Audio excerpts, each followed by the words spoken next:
The story of Parshuram. This story is about Parshuram, the sixth incarnation of Lord Vishnu. Once upon a time, there lived a great king named Gadhi.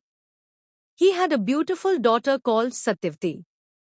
When she grew up, Richika, who was the son of Rishi Bhrigu, approached the king and asked to marry his daughter.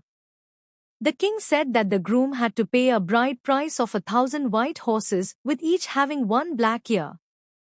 Richika agreed, and with the help of the god of water, Varuna, he procured such 1,000 white horses. King Gadhi got Sati married to Richika. After the wedding, Bhrigu and his wife went to visit his son Richika and daughter-in-law Satyavati. He offered a boon to Satyavati, to which she requested a son for her mother and herself. The rishi agreed. He told her that she and her mother should bathe in a river and observe a ritual to conceive a son. Then, they must embrace different trees, Udumbara for Satyavati and Aswatha tree for her mother. However, when Satyavati and her mother embraced the trees, they got confused and mixed up the instructions. Bhrigu realized what happened, informed Satyavati that she would have a Brahman son who would live like a Kshatriya, while her mother would have a Kshatriya son who would lead the life of a Brahman. Satyavati said she did not want a son like that but wanted to make her grandson that way. Bhrigu agreed and said that would be so. Soon, Jamdagni was born to Satyavati. He surpassed many great rishis with his immense knowledge. He married Renuka, the daughter of King Prasenjit. They had 5 sons, with Parshuram as the youngest.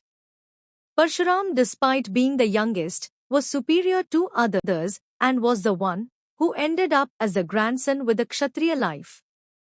Parshuram had received an axe from Lord Shiva after doing intense penance. Lord Shiva had also taught Parshuram the methods of warfare and other skills. One day, Renuka went to bathe in the river, saw the handsome King Chitraratha. For a moment, she was struck by his looks. However, she quickly returned to the ashram and was afraid that her husband might know of it.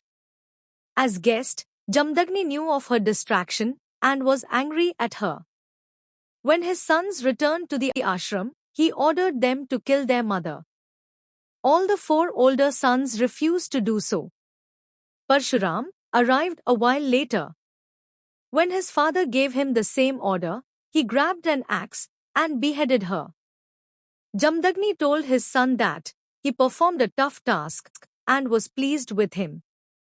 He offered a boon.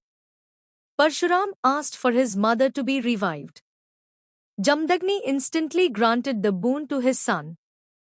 Years later, one day, the 5 sons had gone out as always. Jamdagni was at the ashram, immersed. King Kartivirya arrived and was respectfully greeted by Renuka. However, he was high from success in a battle, and instead of accepting the homage, he destroyed their ashram. He kidnapped a calf from the ashram that kept crying for its mother. The cow was also crying for its baby.